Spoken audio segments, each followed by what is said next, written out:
Birshut Morav Rabotai, j'espère que vous allez bien. Nous allons un peu raconter l'histoire de Yaakov et Esav, parce que cette histoire de Yaakov et Esav, elle nous concerne à nous tous. Et il faut savoir une chose, un bon et un mauvais dans une maison, un garçon qui est bien et un garçon qui est mauvais dans une maison, c'est pas évident. On ne peut pas avoir tout ce que l'on veut dans la vie. On ne peut pas avoir que des tzadikim à la maison, on ne peut pas avoir que des chaim à la maison. Tout dépend de la personne, tout dépend de l'éducation des parents, tout dépend aussi du garçon lui-même, ses fréquentations. Vous savez, il y a tout un ensemble qui fait que le garçon peut être bien. Et parfois, malheureusement, avec tout cela, il peut avoir que le garçon, il n'a pas de mauvaise fréquentation, il a des parents qui sont extraordinaires, gentils avec lui, il peut avoir toute une famille qui est autour de lui, et malheureusement, lui, le garçon, il peut être méchant, il peut devenir quelqu'un d'autre qu'on ne peut pas imaginer. Et justement, la Torah, elle essaye de nous faire comprendre, par exemple, le cas de Yaakov et Esav. Yaakov et Esav, les deux, ils étaient frères, jumeaux. En général, les jumeaux, ce qu'un il fait, l'autre il fait. Mais là, ils étaient différents. Un, il a choisi la liberté totale, et l'autre, il a choisi la fermeture, ça veut dire rester à la maison, étudier la Torah, et suivre l'exemple de son père, de son grand-père Abraham Avinu. Et l'autre, il était mamash hors circuit, alors que Esav, il a eu la même éducation que Yaakov. Ils avaient les mêmes rabbins, ils avaient les mêmes parents. Vous imaginez Abraham Avinu, il a vu Esav grandir jusqu'à l'âge de 14 ans. Enfin, c'est inimaginable de voir un Esav qui a un grand-père tzaddik, avec tout un passé du grand-père. Il a un papa, Yitzhak, tzaddik, qui a subi du sacrifice. Il a une maman, Rivka tzaddiket, qu'il a grandi avec des Rechaim, et elle est restée tzaddiket. Elle a grandi chez ses parents qui étaient idolâtres, et elle était une grande tzaddiket.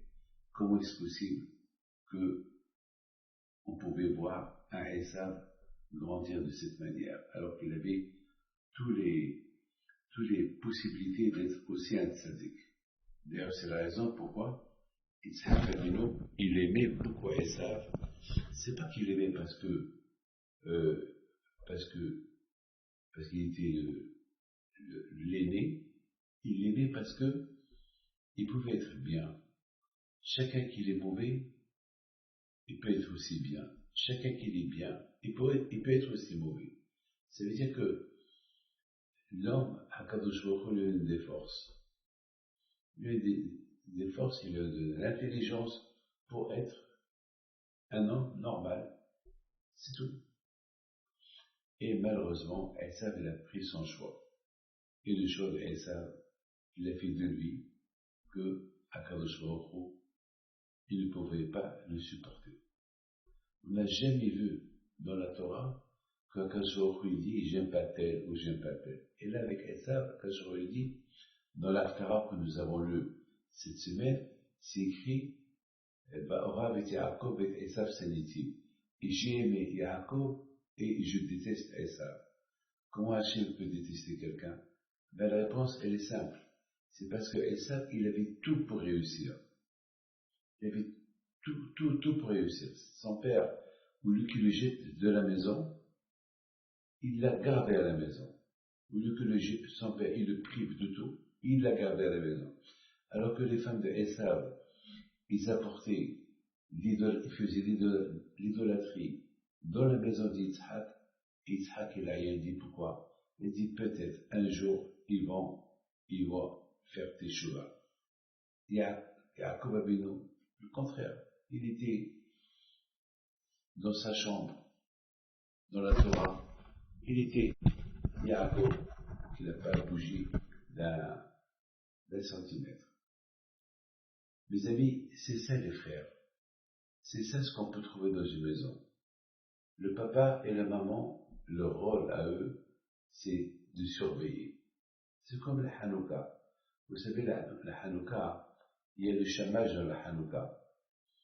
Et il y a les bougies en bas qui sont allumées. Les petites bougies en bas de la Hanouka, c'est le symbole des enfants. Et le chamage qui est sur eux, c'est le symbole de papa et la maman, que eux, ils sont là pour le surveiller. Le chamage aussi, il est allumé. Avec le chamage, on allume les veilleuses de Hanouka, qui veut dire que c'est les parents qui allument. Le plus important, c'est que les parents, ils doivent faire le travail. C'est à eux. Après, c'est les enfants. Voilà. Le plus important, il ne faut pas qu'on ait des remords. Pourquoi un jour nos enfants ne sont pas bien? C'est tout. Le plus important, c'est à nous de faire le plus important possible. Aujourd'hui, mes amis, la situation est tellement grave, dangereuse, qu'aujourd'hui, avec toute la technologie de Internet, les iPhones, la liberté totale à la maison, malheureusement, on peut négliger un peu l'éducation des enfants. Et une fois que les enfants ils sortent mal, alors là c'est un problème. Il y a une femme qui est venue chez moi, elle pleurait, elle et son mari, parce que à 3 heures du matin, ils ont entendu leur enfant, leur fils, qui a 8 ans, qui était en train de voir quelque chose de sale sur leur iPhone.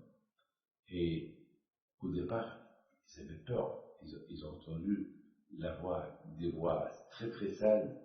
Ils ont cru qu'il y avait là-bas je ne vais pas dire, dans la chambre. Et malheureusement, ils sont rentrés à l'improviste. Ils voyaient que c'était leur fils, qu'il avait une position pas bien. Ils voyaient des choses pas bien. Voilà. Et tout ça, bien sûr, ils ont pleuré, mais c'est trop tard. C'est l'enfant, c'est la guerre à la maison. Lui aussi, il a commencé à leur faire la guerre. Et il a commencé à respecter, il a commencé à casser, il est devenu un diable. Ça y est, c'était trop tard pour retourner en arrière. Mes amis, que le bon Dieu vous protège, que Hachem vous aide, vous donne bracha v'atzlacha, et que Be'at Hashem, vous allez réussir à donner à vos enfants la meilleure éducation des éducations. Amen.